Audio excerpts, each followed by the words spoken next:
अस्सलाम वालेकुम।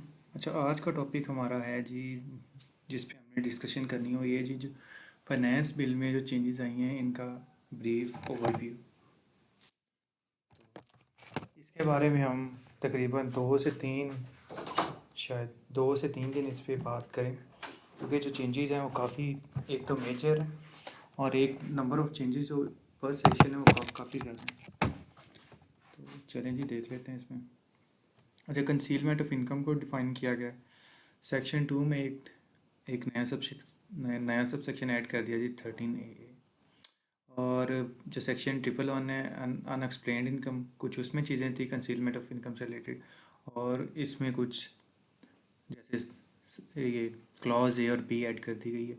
सब जैसे क्लॉज ए बता रही है जी, suppression of any item of receipt liable to tax in whole और पार्ट। और क्लॉज बी बता रही है जी, क्लेमिंग एनी डिडक्शन और any expenditure not actually incurred.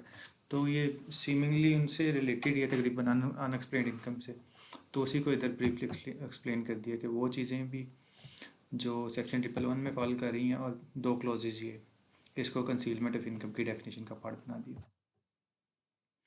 30AD और 30AE, ये दो डेफिनेशन ऐड की गई हैं सब सेक्शन 2 में। और ये वही डेफिनेशन हैं जो आई टी एनेबल सर्विसेज जो सेकंड स्केड्यूल में फॉल कर रही हैं, जिसमें ये था कि जो 80% से ज़ायद प्रोसीड्स पाकिस्तान में थ्रू प्रॉपर बैंकिंग चैनल आएँ तो इनकम एग्जम्प्ट हो जाती है। तो मोस्टली वही चीज़ें इसमें शामिल की गई हैं। तो उसको ये डेफिनेशन का पार्ट बना दिया गया है, जो उसमें चीज़ें फॉल कर रही हैं आई टी एनेबल सर्विसेज में।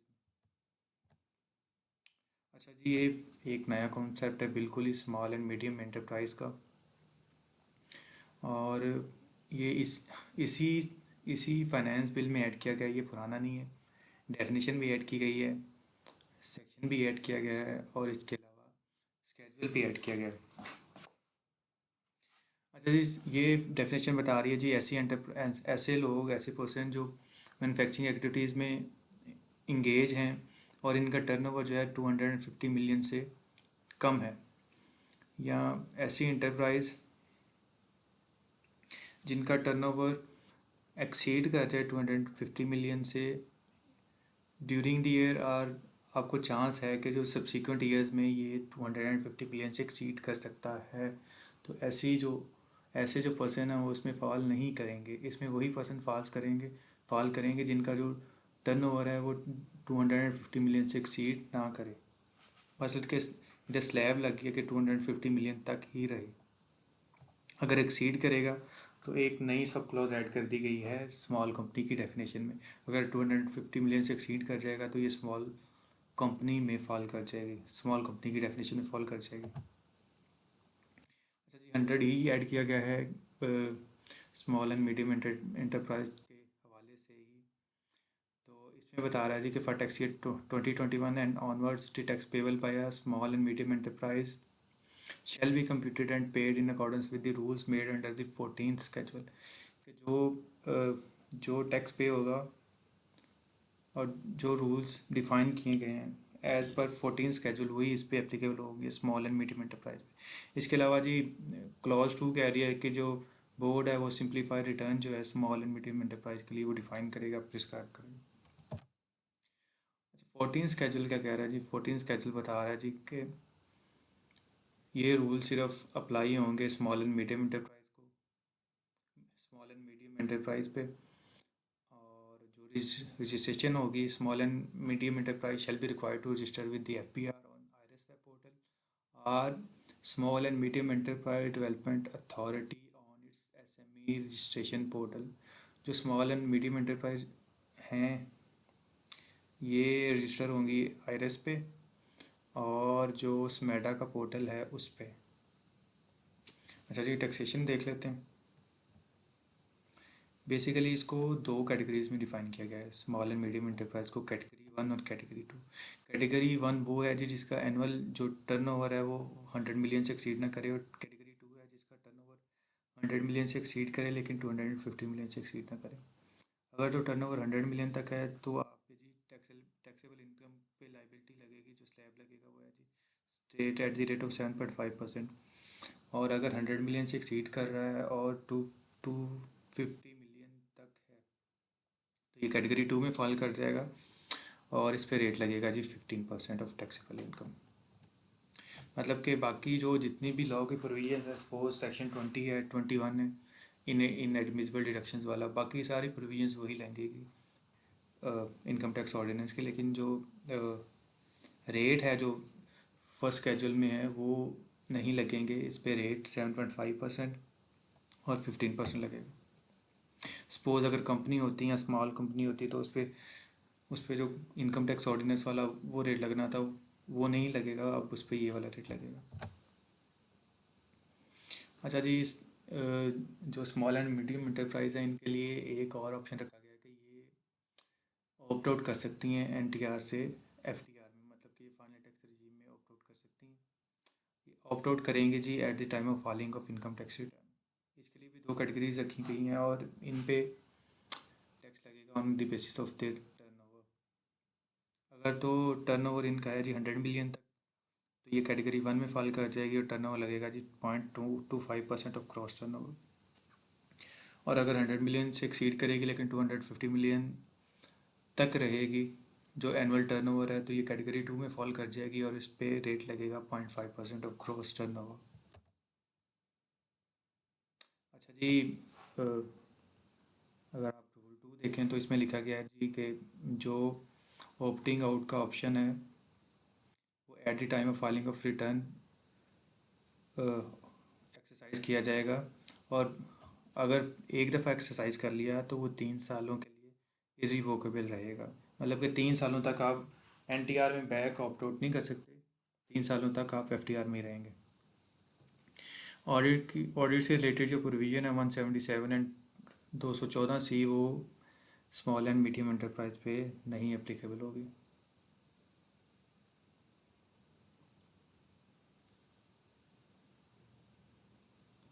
अच्छा जी, बाकी बता रहा है जी कि the cases selected under sub rule 1 of this rule shall not exceed 5% of the total population of SMEs whose tax to turnover ratio is below tax rate given in the rule 4 of these rules। अच्छा जी, जो cases select होंगे audit के लिए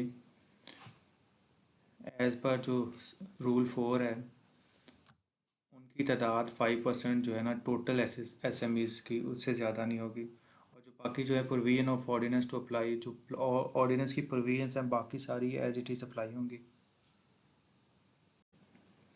अच्छा जी, profit on date में ये change आया कि पहले था जी कि अगर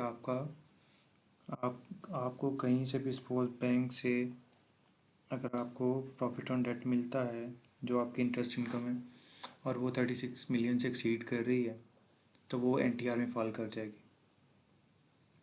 पहले तो वो फॉल कर रही थी कि सेपरेट ब्लॉक में, लेकिन अगर 36 मिलियन से इंक्रीज़ कर जाएगी तो वो फॉल कर जाएगी एनटीआर में। लेकिन अब वो 36 को उन्होंने सब्सिट्यूट कर दिया है 5 मिलियन के साथ। मसलन कि अब आपकी इनकम 5 मिलियन से प्रॉफिट ऑन डेट जो है वो 5 मिलियन से एक्सीड करेगा तो वो फॉल कर जाएगा जी एनटीआर में। और वो वो टैक्स होगा as NTR in the head of income from other source. तो ये चेंज आया कि पहले 36 मिलियन था, अब उसको कम करके उन्होंने 5 मिलियन पे ले आए। इनकम फ्रॉम प्रॉपर्टी में काफ़ी चेंज आया इस दफ़ा। सबसे पहले तो दो सेक्शन उन्होंने ओमिट कर दिए हैं, जो दो सॉरी सब सेक्शन ओमिट कर दिए हैं 6 एंड 7।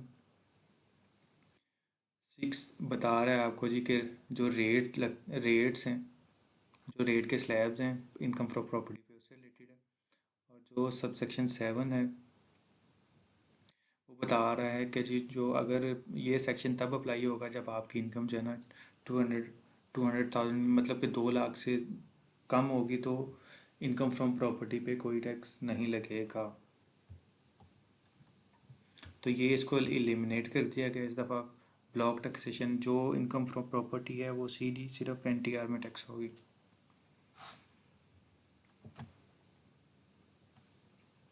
अच्छा, क्योंकि पहले सेपरेट ब्लॉक था और एक्सपेंसेस जो थे सिर्फ कंपनी को अलाउ हो रहे थे, तो इस दफ़ा चेंज ये आया है कि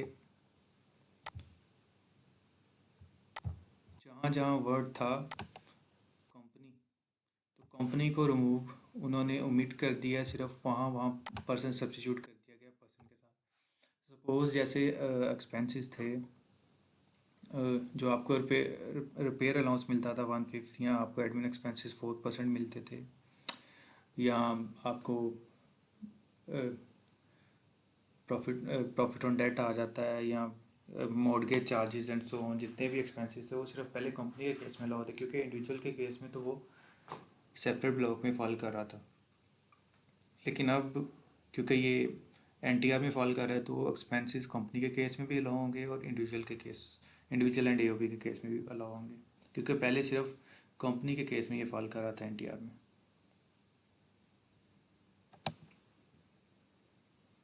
तो ये जी सेपरेट ब्लॉक के हवाले से जो प्रोविजन है ये ओमिट कर दी गई है। और सॉरी, अच्छा, सब सेक्शन 7 था एक, जिसमें ये ऑप्शन दिया गया था कि आप ऑप्ट आउट कर सकते हैं एफटीआर से eight the time of filing of return, क्योंकि अब वैसे ही एनटीआर में फाल कर गई है, तो उन्होंने ये जो प्रोविजन है रिगार्डिंग ऑप्टिंग आउट, ये प्रोविजन ओमिट कर दी है। तो सब सेक्शन 6-7 ये ओमिट कर दिए गए।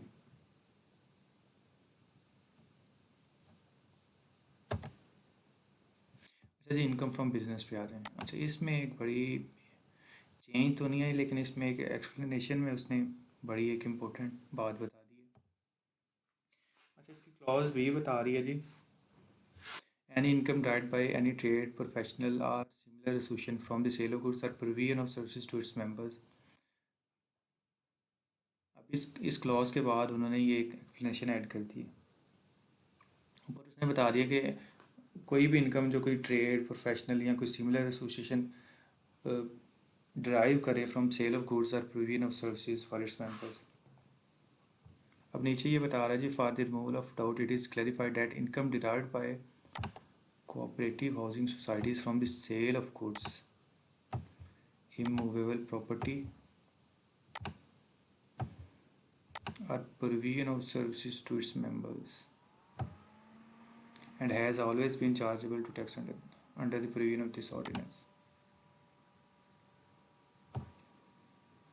अच्छा जी, पहले ये इसको जो आप कर रहे थे in respect of immovable property, इसको चार्ज कर रहे थे जी under the head capital gain as per section 37, और जो प्रोविजन ऑफ सर्विसेज हैं वो तो चलें, उसको इनकम फ्रॉम बिजनेस में लोग ले जाते थे।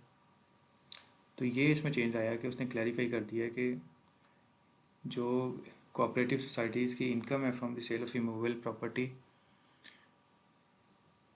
वो उसको इनकम फ्रॉम बिजनेस में फॉल कर दिया गया, वो इनकम फ्रॉम बिजनेस के तहत चार्ज होगी।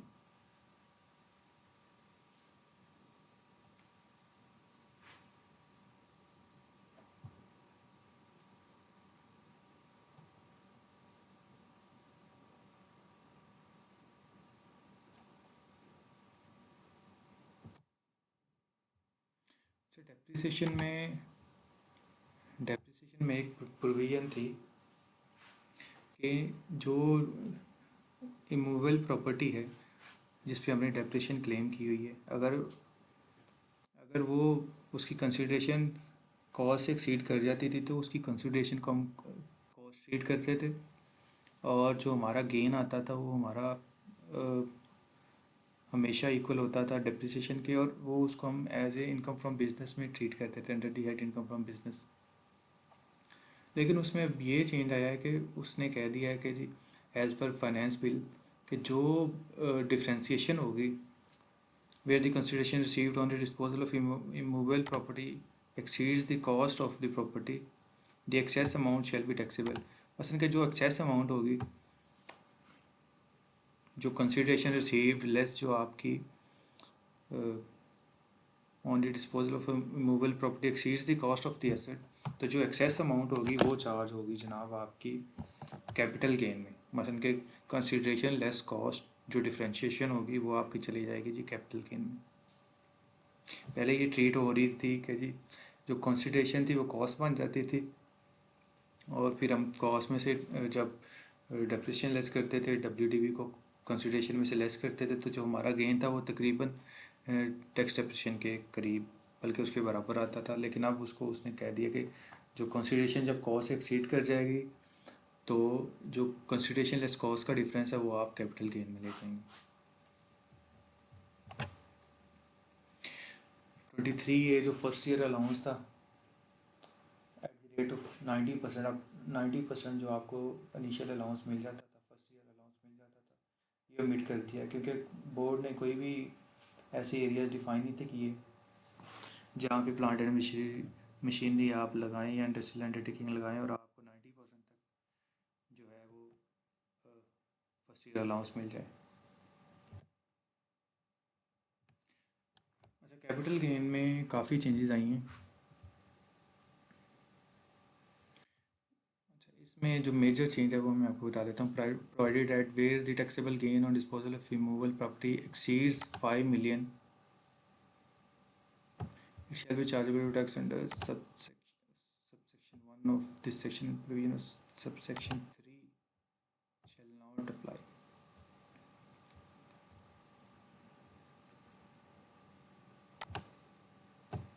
As provided in। अच्छा जी, इसमें ये बता रहा है कि अगर आपका कैपिटल गेन जो है वो 5 million से एक्सीड कर जाए तो ये आपका फॉल कर जाएगा जी सबसेक्शन 1 में। और सबसेक्शन 1 फॉल कर रहा है जी कैपिटल गेन की अदर की कैटेगरीज में, और अदर की कैटेगरीज आपकी आ रही हैं जी एनटीआर में। जो आपकी इमूवेबल प्रॉपर्टी और जो आपकी सिक्योरिटीज़ थे वो फॉल कर रहे थे जी सेपरेट ब्लॉक में, और जो आपके अदर की कैटेगरीज में सपोज जैसे ज्वेलरी थी, एंटीक्स थे एंड सो ऑन, इस तरह की जो चीज़ें थी वो फॉल करी थी आपकी एनटीआर में। तो अब उसने ये किया कि अगर आपका कैपिटल गेन 5 million से एक्सीड कर रहा है तो वो चला जाएगा स्ट्रेट एनटीआर में।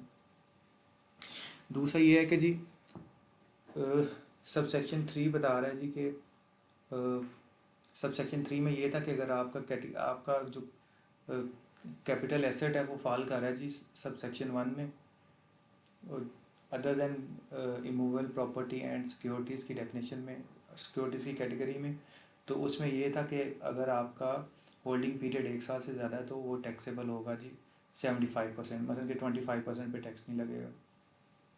तो वो वाली प्रोविज़न जो है सबसेक्शन 3 वाली इस पर अप्लाई नहीं होगी। और जो प्रोविज़न थी इमूवेबल प्रॉपर्टी पे कि पहले साल पे अगर 1 साल से ज़्यादा होल्डिंग पीरियड है, 2 साल से कम है 75% टैक्सेबल होगा, 2 साल से ज़्यादा होल्डिंग पीरियड है लेकिन 3 साल से कम है तो 50% एंड सो ऑन, और 4 साल से ज़्यादा है तो 0% होगा हो जाएगा। तो ये जो है ये प्रोविज़न एज इट इज़ इस पे अप्लाई होगी।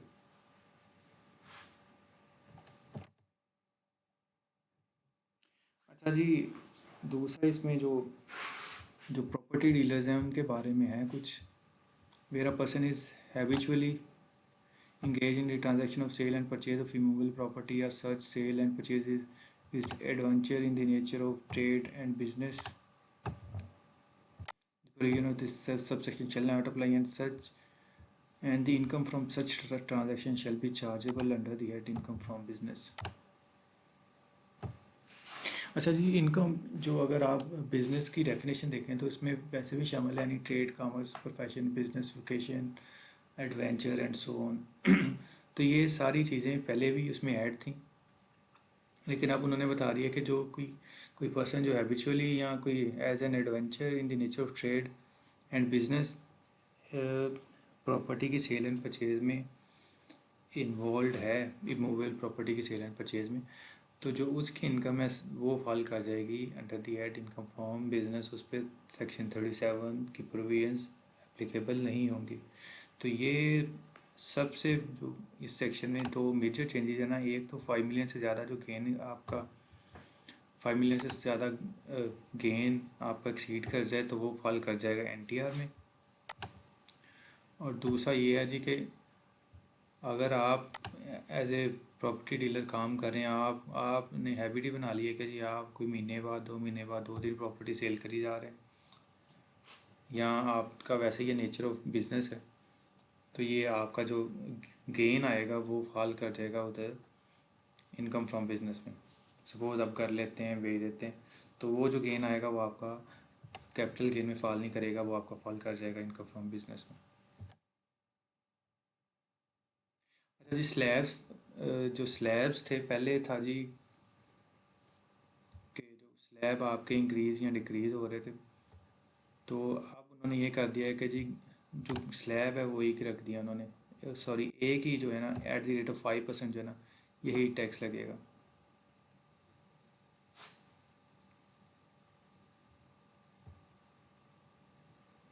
अच्छा जी, taxable capital gain arising on disposal of immovable property up to ₹5 million shall be chargeable at the rate of 5%। 5 million तक एट द रेट ऑफ 5% लगेगा। और ये सेपरेट ब्लॉक, जैसे मैंने आपको बताया जी कि 5 million तक सेपरेट ब्लॉक है। और एक्सीडिंग 5 million, अच्छा जी, चार्जेबल तो होगा under the at capital gain, however it would fall under normal tax regime. मसलन के जो जो हमारे कैपिटल एसेट्स हैं, जो हमारे कैपिटल एसेट्स की कैटेगरी है, other than you know other than securities and immovable property, ये उधर फॉल कर जाएगा। कि जो हमारा कैपिटल गेन आ रहा है अदर एसेट्स से, other than immovable property and securities, जैसे ज्वेलरी, एंटीक, आपकी गुडविल एंड सो ऑन, इस तरह की चीज़ें, ये उधर फॉल कर जाएगा।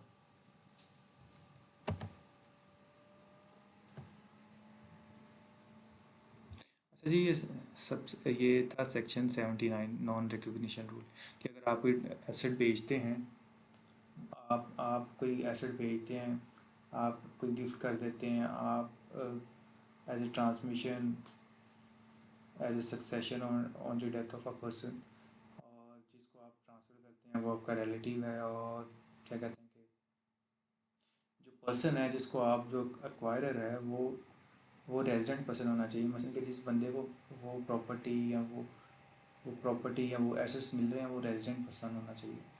अच्छा, अब ये इसमें चेंज आई है कि एक नई प्रोविजन ऐड कर दी है, और ये बता रहा है कि अगर वो एसेट्स जो है ना वो 2 years में बेच दिए जाएं, और कमिश्नर सेटिस्फाई हो कि जो गिफ्ट की अरेंजमेंट थी वो टैक्स अवॉइडेंस के लिए थी, टैक्स अवॉइड करने के लिए यूज़ की गई थी, तो जो प्रोविजन है सेक्शन 79 की, वो कॉस्ट डिटर्मन करने के लिए अप्लाई होगी, और ये टैक्सेबल हो जाएगा।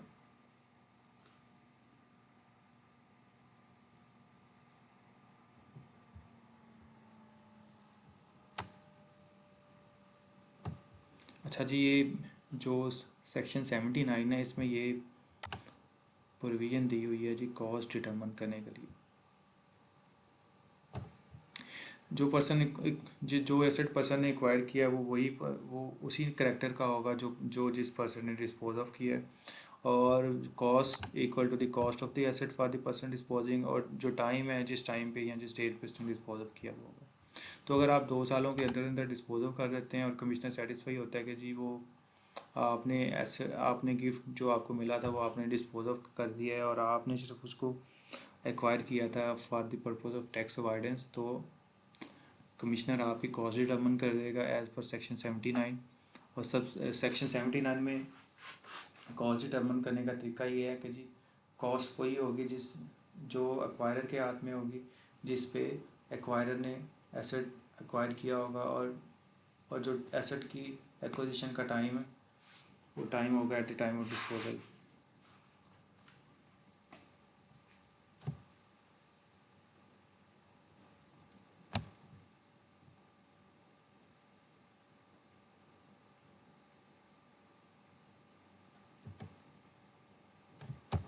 अच्छा जी, इनकम फ्रॉम अदर सोर्स में क्या चेंज आया है?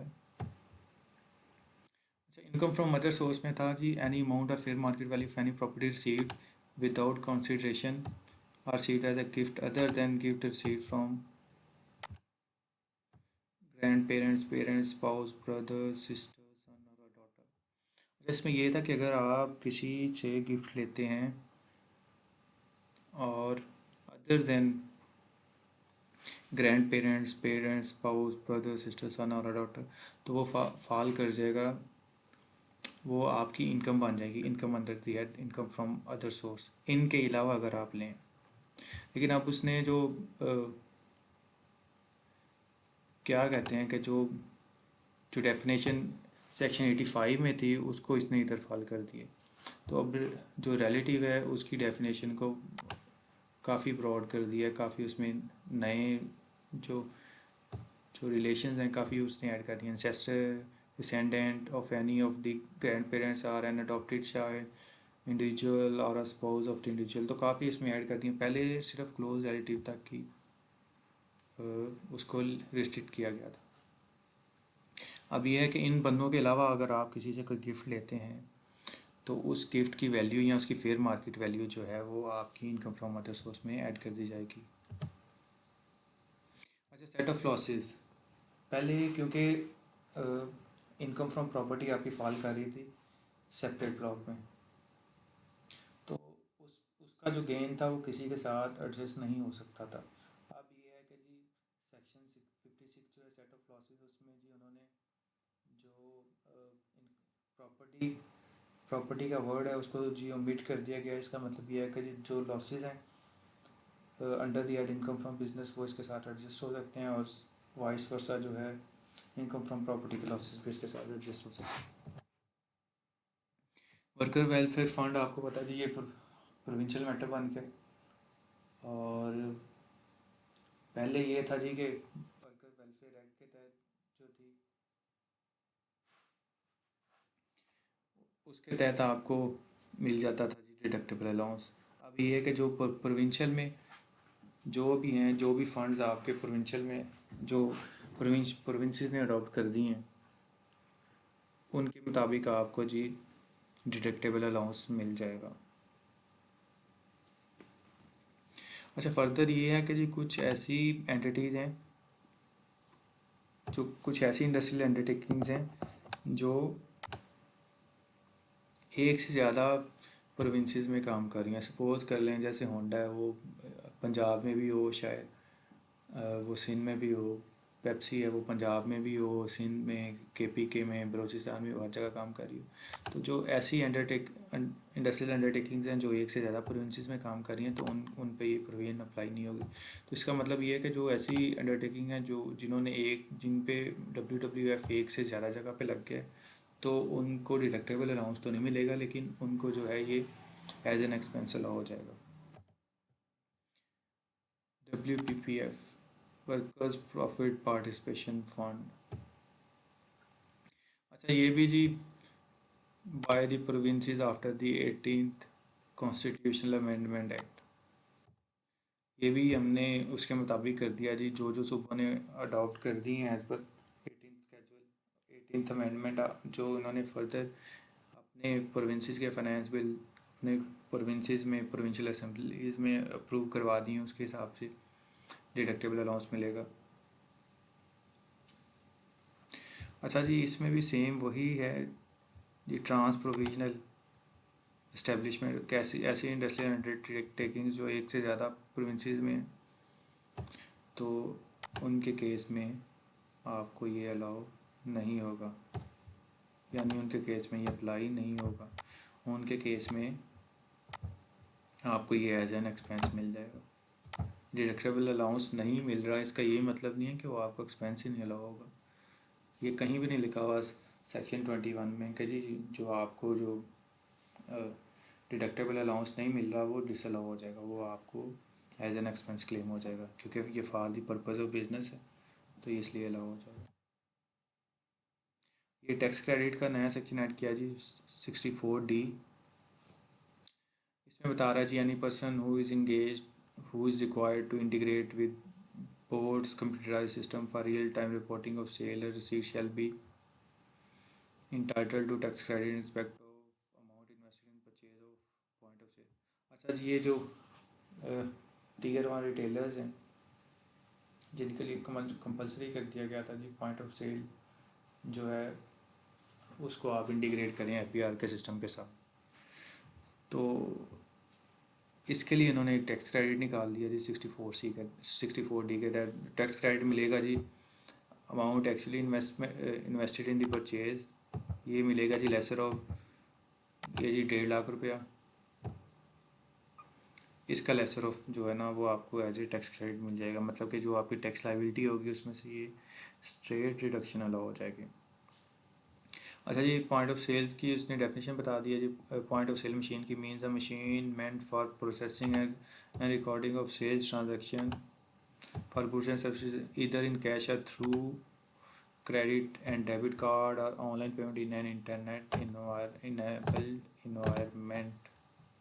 मतलब कि वो जो आपकी जो पीओएस मशीन है वो एफबीआर के ऑनलाइन सिस्टम के साथ इंटीग्रेट हो, चाहे आप कैश में परचेज़ करें, चाहे आप थ्रू डेबिट क्रेडिट कार्ड्स के थ्रू परचेज़ करें और सॉरी सेल करें, चाहे आप ऑनलाइन जो है ना ऑनलाइन पेमेंट के थ्रू आप एक्सेप्ट करें।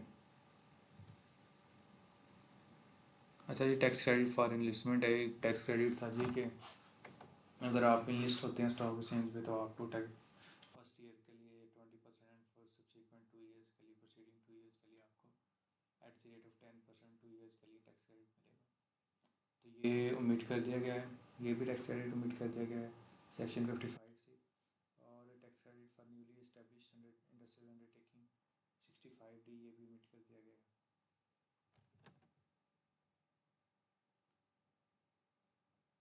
अच्छा जी, एक नया टैक्स क्रेडिट ऐड किया गया है